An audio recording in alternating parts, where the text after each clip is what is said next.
Hello to our freaky family. I'm Michelle. And I'm Kandi. And this is Sips of Crime. It's happy hour. So grab a glass. Grab a friend. And let's dive in.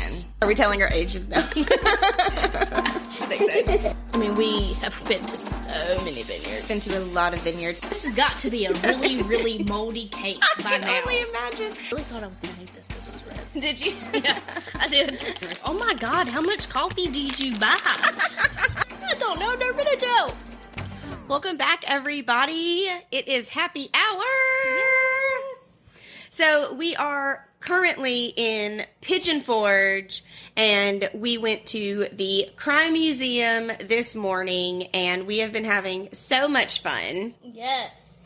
If you are interested in the Crime Museum, you should definitely check it out. There's so many cool facts, so many cool interactive things. Yes. We solved the safe. Yeah, we cracked the safe. Yes, we did. Yeah, so during our Ted Bundy episode, Kandi informed us that the Ted Bundy Volkswagen was in fact on display at the Alcatraz East Crime Museum in Pigeon Forge, and it intrigued me so much. I told you guys during that episode that we were going to go there, and so we planned a trip.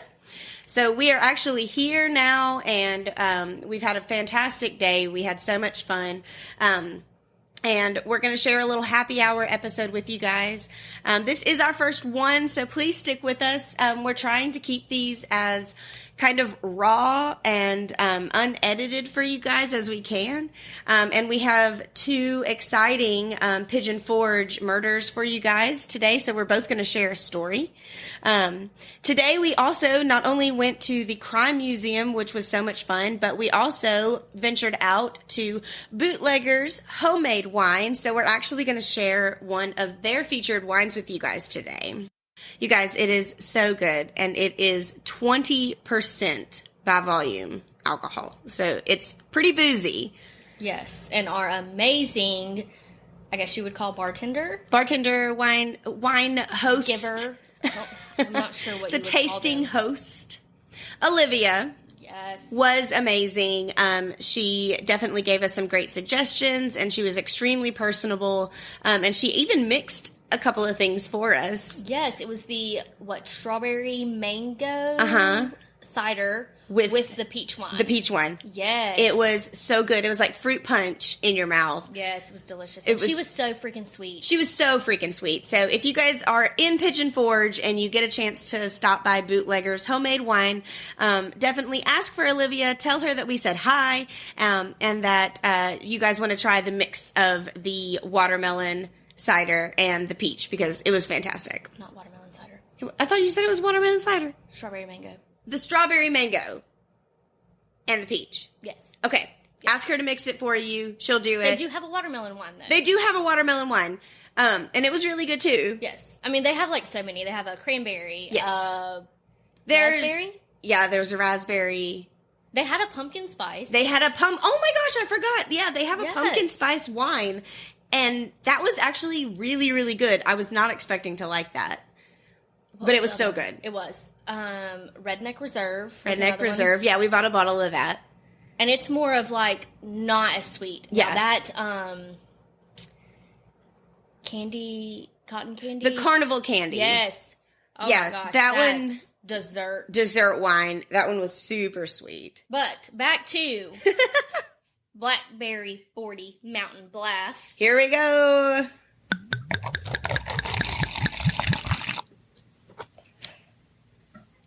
Cheers.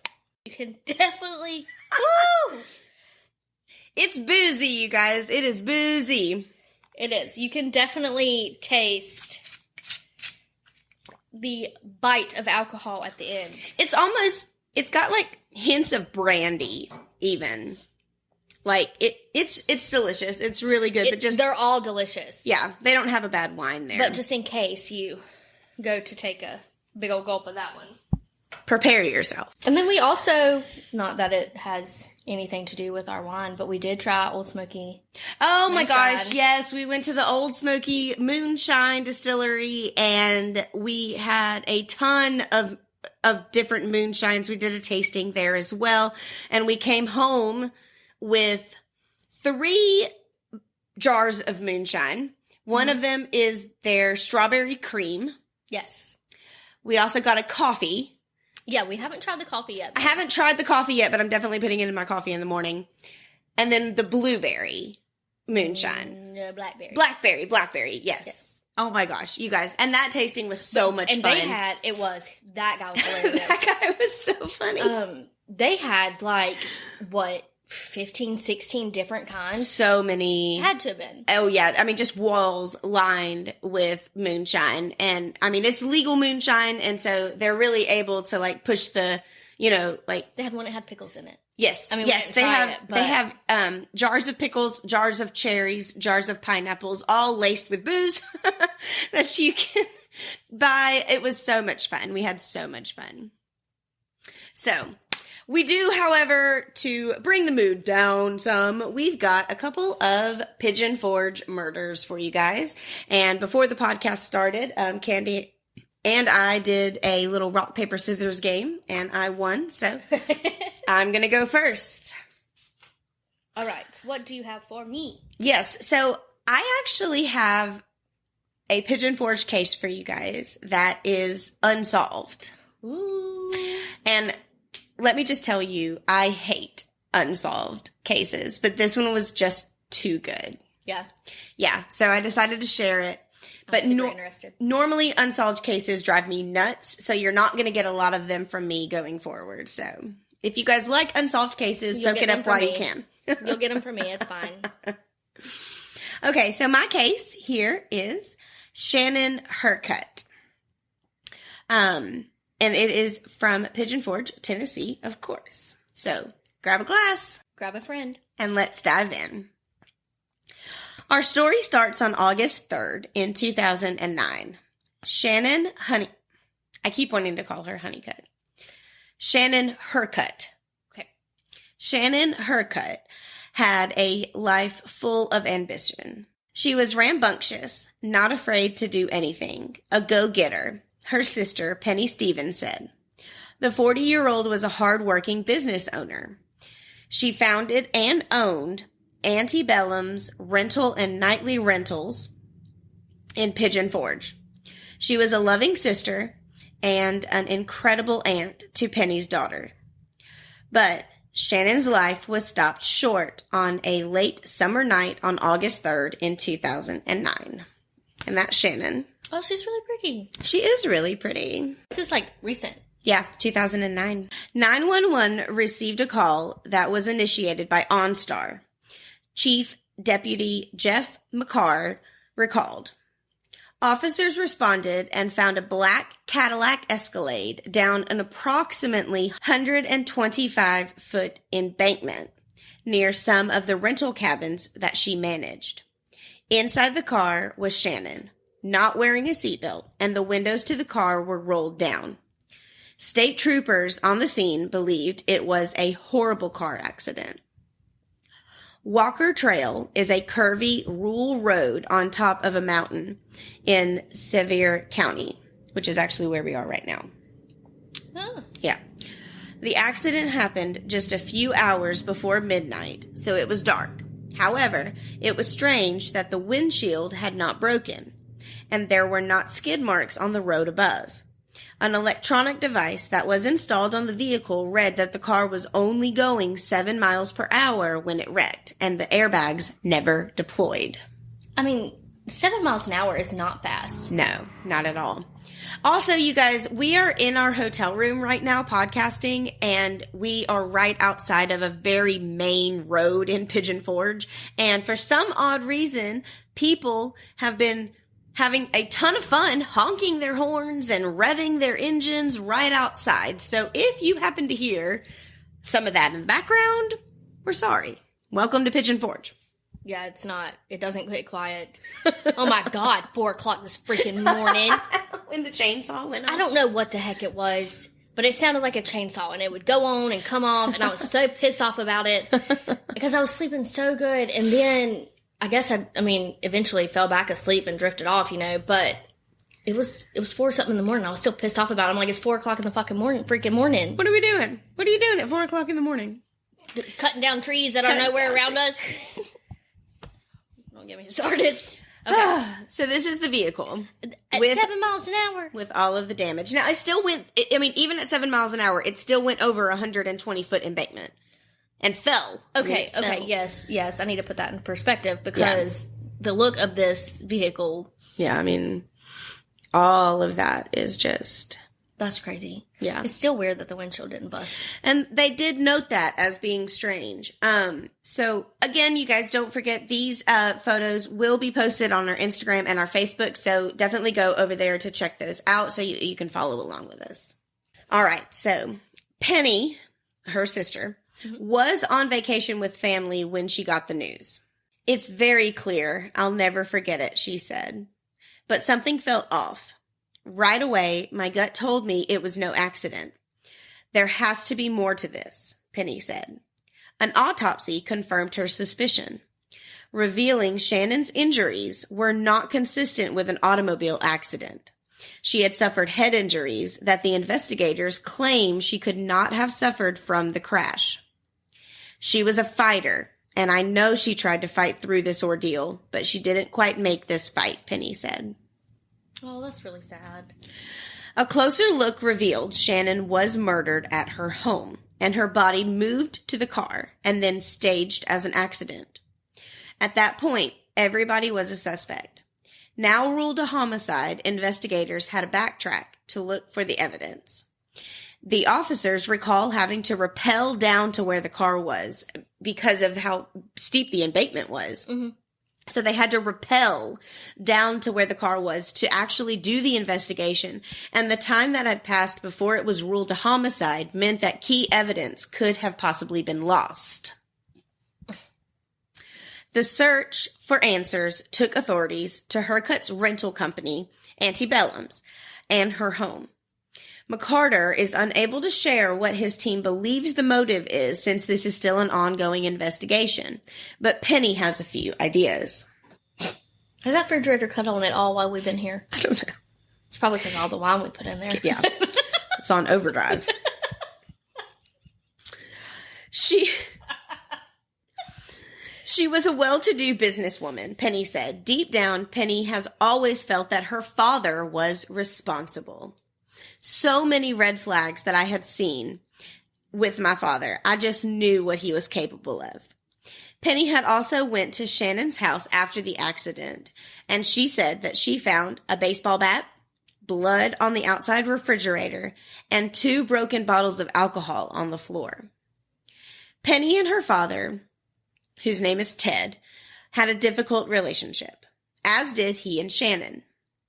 At the time of her death, the two were in a disagreement and had an estranged relationship due to some litigations on some real estate ventures. Mm-hmm. So, she owns her own realty company. She rents out these nightly rentals to the area in Pigeon Forge.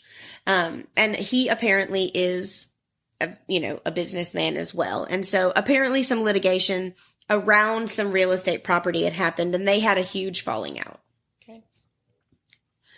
Stevens took her concerns to the Dr. Phil show. Oh, my Lord. Several years later and accused her father of Shannon's murder and of hiring a hitman to do so. He denied the allegations, and he was, in fact, on vacation with his current wife and another daughter, who was Penny, in Myrtle Beach at the time of Shannon's death.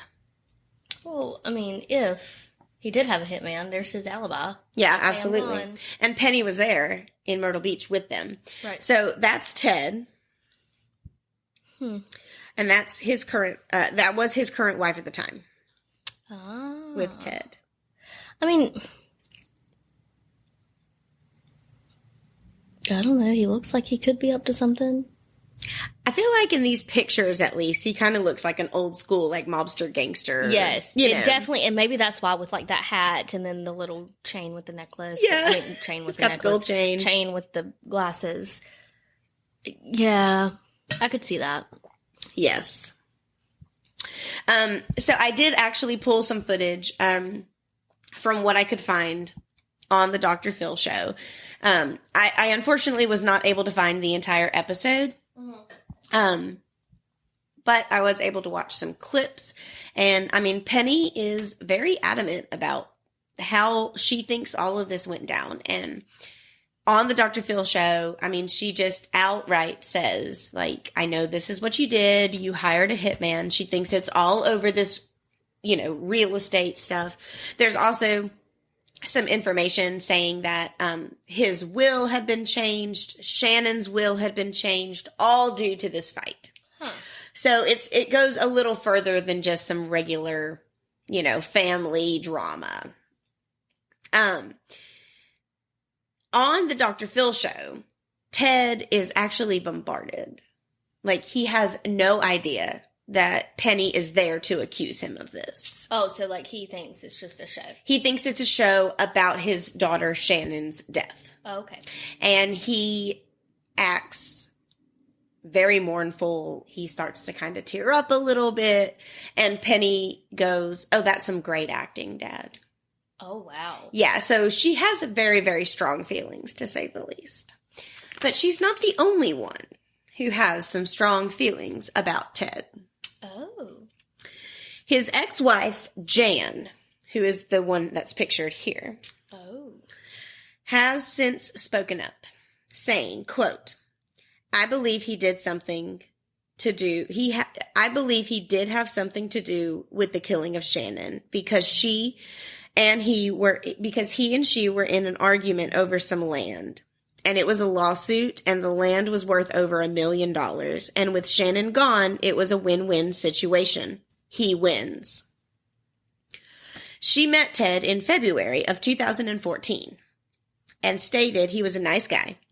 But after that, once they got married in June, his demeanor changed, and he became very possessive. He has told me that he has done so many things in his life that he should be in prison for, said Jan. He took me and showed me where the people that were involved in killing Shannon parked. And to me, thinking about all of this, how would anybody know all of this unless they were a part of the plot to do so? At this point, she was scared for her life and knew that she had to ask Ted to leave. He told me that if I told anyone that story, he would kill me. He told me that I would disappear like he's done before. What the fuck? So, that's Jan's kind of information that she's brought out since they had split, parted ways. Holy cow. Yes.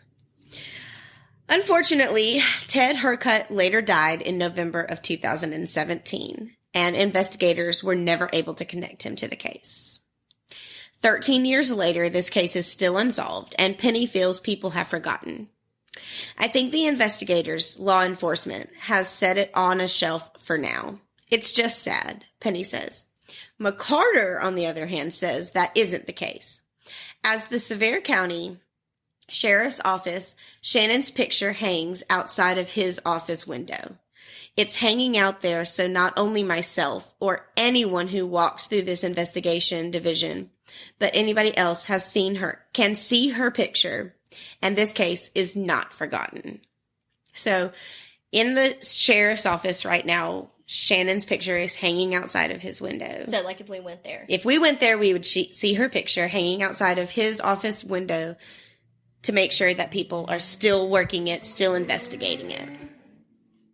Right now, new DNA evidence is being reanalyzed, and with the help of new technology, they have identified someone as a possible suspect outside of the family, but they have not released their name. I can't stress enough that we are not going to stop working on this case, and I believe someone out there can help if someone can come forward with information, even if it's confidential. We would love to talk to them, McCarter says. I think there is always hope that this case can be solved.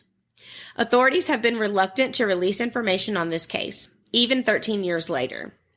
The detective's report has not been made public, and they have not went into any details as to the cause of death or what they found at her home when they did their initial investigation. The medical examiner has also declined to discuss their findings. Most of the information that we have publicly on this case was put forth by the family themselves. For Penny, life without her sister is painful.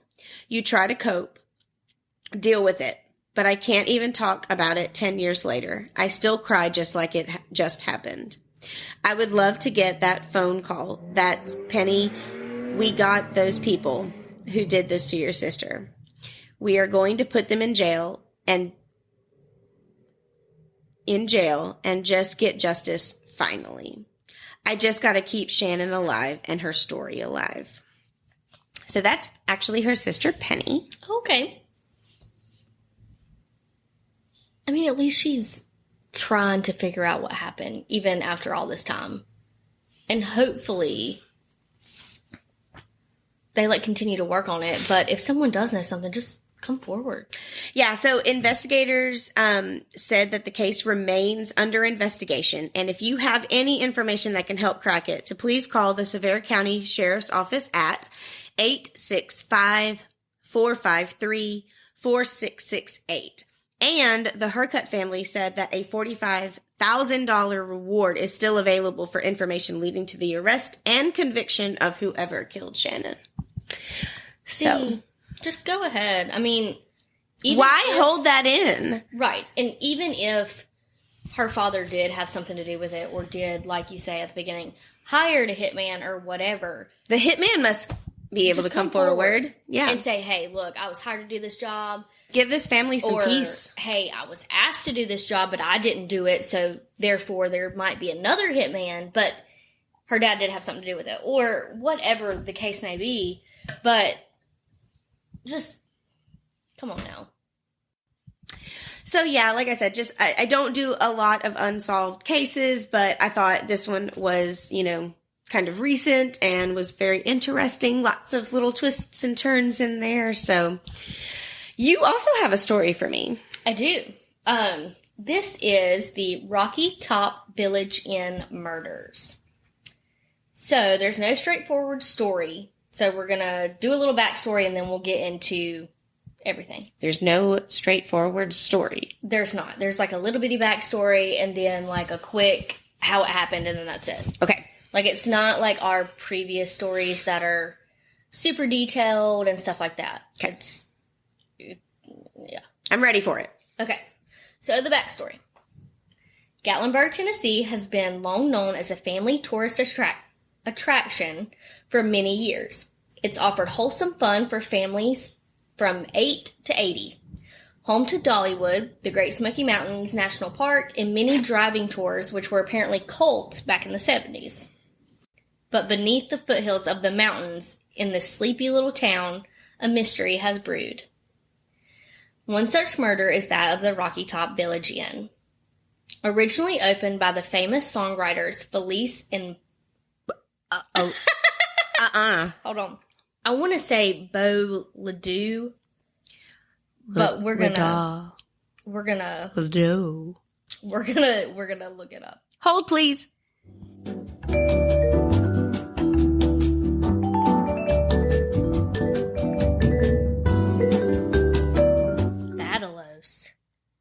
What?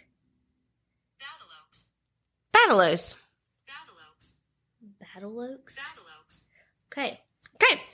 Battle Oaks Bryant, who wrote some well-known songs in the history of rock and roll and country music. Fast forward in their life of writing music and moving to Nashville in 1950, then moving to Gatlinburg in 1978, eventually settling here and opening up the Rocky Top Village Inn. In 1979, they released their own album called Touch of Bryant, and it would feature a song called Rocky Top that was written by them in 1967. This is now the song of the state to this day.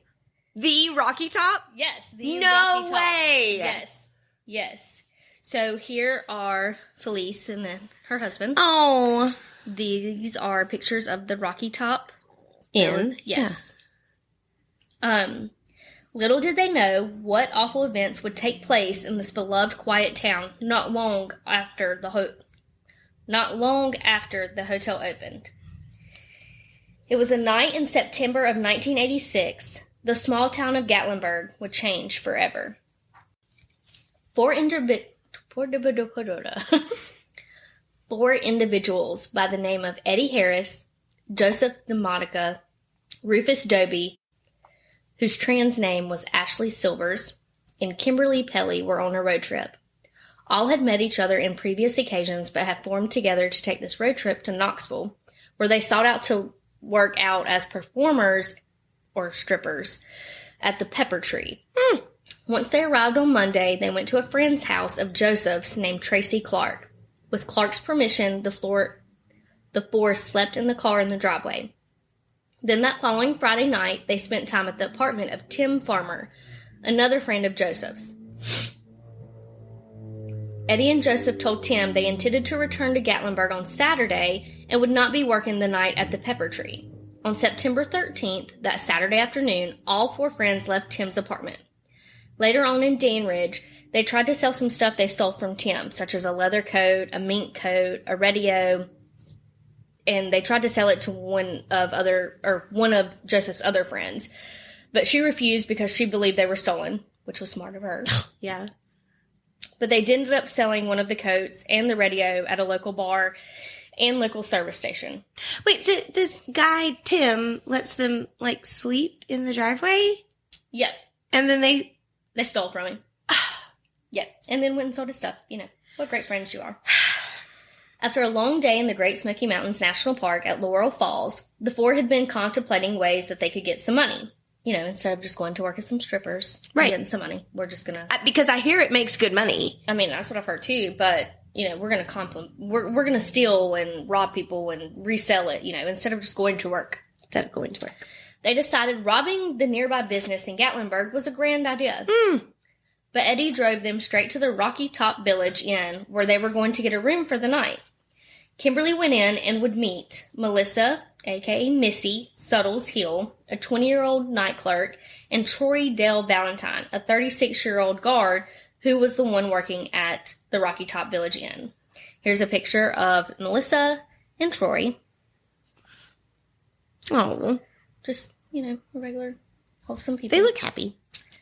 When Kimberly and Melissa emerged from the building to show Kimberly to her room, Eddie joined them. Once to the room and inside, there was a scuffle, noise, and sounds, then a low scream. A golf cart then rolls up to the scene where Troy had been alerted by Robert Bennett, who was working in the main office on Airport Road, while Melissa was to work in the smaller office. So there's two different offices. Like two different check-in places. Yeah, like one, I think, was a bigger hotel, like on Reagan Drive. Well, Robert had last talked to Melissa in between 7:30 and 8, and he had tried to call her shortly after 10 with no answer. So that's when he reached out to Troy, supposedly. Melissa's husband was a dispatcher with Sevierville Police Department, and he had last talked to her at 10:30 that night. Her husband had stated that he had been in contact with her all night long via phone, and their last conversation was that she was heading to the rear of the building to finish night audit, and she would return by a certain time and call. He would also call her around 11 p.m. and receive no answer. So once Melissa's husband reached out to, you know, Robert, you know, her workers. Well, when Robert didn't receive that phone call between 10:30 and 10:45, that's when he asked Troy to check on her. So when everyone became concerned and Troy had left to go see what was going on, when he arrived at the office, he noticed the lights were on in the office and in the 2-bedroom suite next to the office. He looked through the motel's room window and saw the body of Troy lying on the floor and immediately called the police. Oh my God. You know, Troy was the security guard. Yeah. Who went to go check on her like he was asked. So, police are called. When the police arrived, they found the bodies of Troy and Melissa in the hotel suite.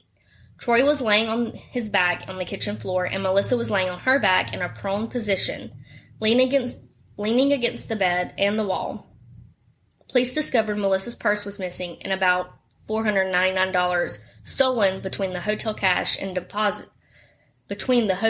deposits and her purse. Oh my God. Here's a picture right outside the hotel of Oh, the investigation. Oh, Lord. So, Dr. Blake, a forensic pathologist, went to the scene of the murders during the early hours of September 14th. He saw a flashlight, which was still burning, and handcuffs attached to Troy's left wrist. Troy was laying in a pool of blood that spread about 15 to 18 inches away from his body. Melissa had a massive amounts of blood around her neck, and her shirt was heavily soaked in blood to her waist. Even her jeans and the carpet had blood on them. Dr. Blake's autopsy would reveal that Melissa had been shot at close range in the top left side of her with a small caliber bullet. She had also been stabbed 18 times. Oh, my God. The fatal injury was a deep thrust across her neck that had been put in the trachea and the neck's major blood vessels and had chipped the spinal column. Dr. Blake described the wound as very savage and had been made by working with the knife in and out 3 times. Melissa also suffered potentially fatal wounds to the heart and the lungs. Dr. Blake suggests she had been stabbed before she was shot. She had a defensive slash wound on her right palm and 3 superficial wounds to the back of her neck. Intense discolored bruises on her left wrist indicated that something had constricted around her wrist, and that she had her hands yanked hard against the metal surface, such as handcuffs. Dr. Blake's autopsy for Troy revealed several stab wounds on his chest, back, and lacerations to the back of his head. He suffered a deep stab wound to the bone of the jaw and a large stab wound that went into his neck. A laceration on the top of his head was inflicted by a round object about a half an inch or 2 inches in diameter, which was the consistence of the flashlight. Yeah. He had a gunshot entry between his eyes. The cause of death was either the gunshot or the stab wound to his neck. Dr. Blake suggests that Troy was first struck in the head and rendered unconscious, then shot, then stabbed. This seems like so much, like overkill for just a simple robbery. Right. And you were really going to rent a room from here. Yeah. And all of a sudden, you're just, like you said, overkill. Yeah. I mean, it seems like these people went crazy. Right. So 3 days later, on September 16th, a letter was left in the Maggie Valley phone booth right outside a nearby police station that was marked, "Please give to a policeman."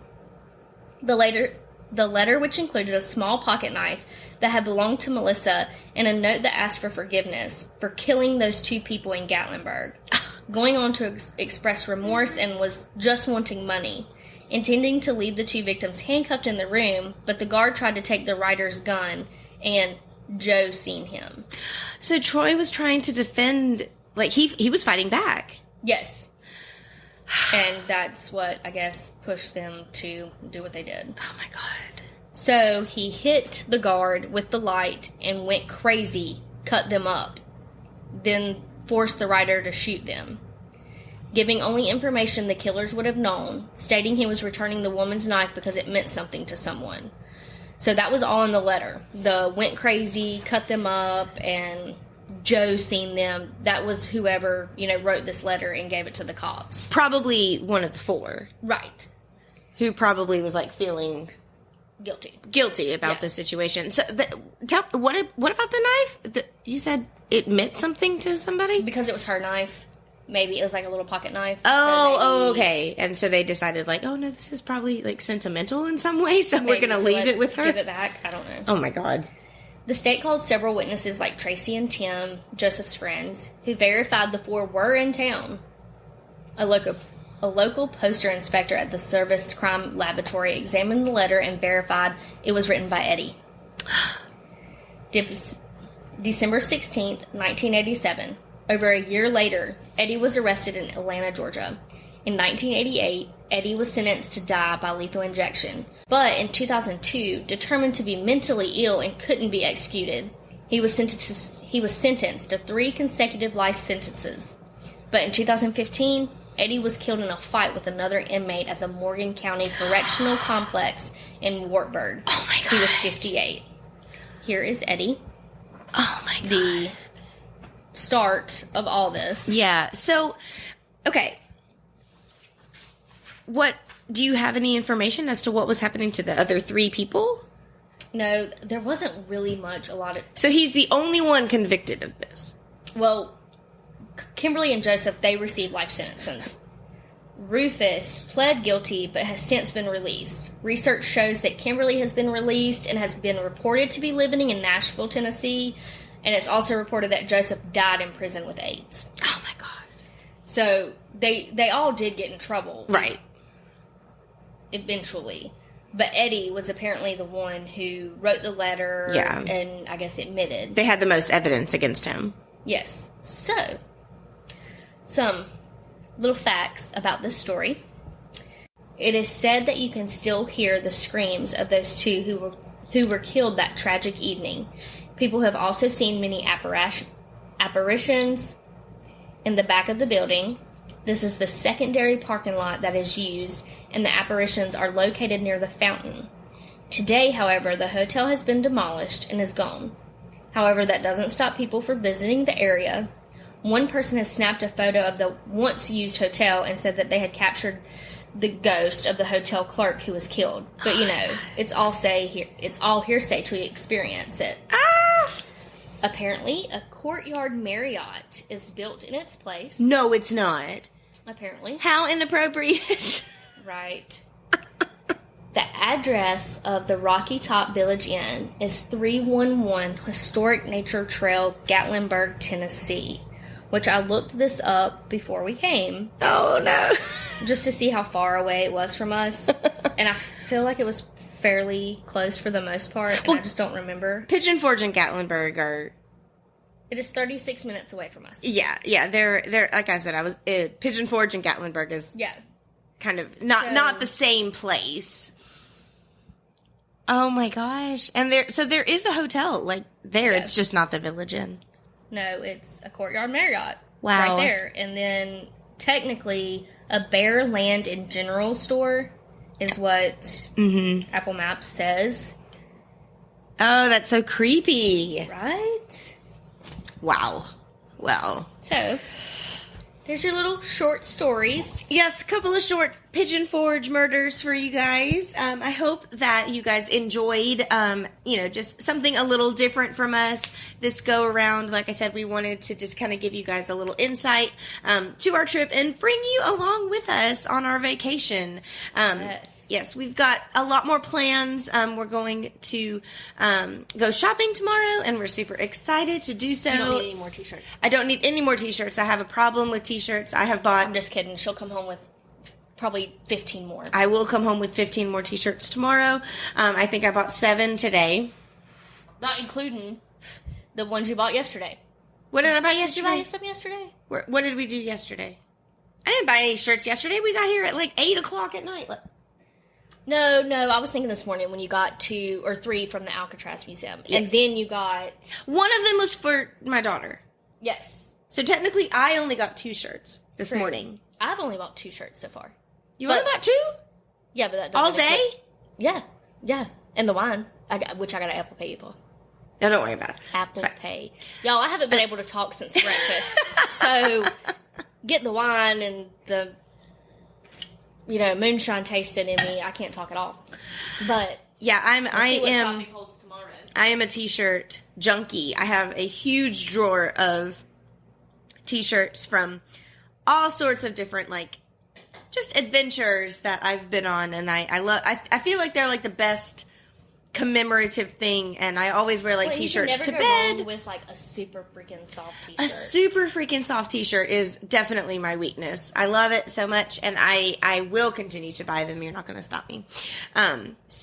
Well, listen, we hope that you guys have a fantastic weekend. If you guys are looking for a fun and, fairly easygoing, trip, definitely recommend Pigeon Forge.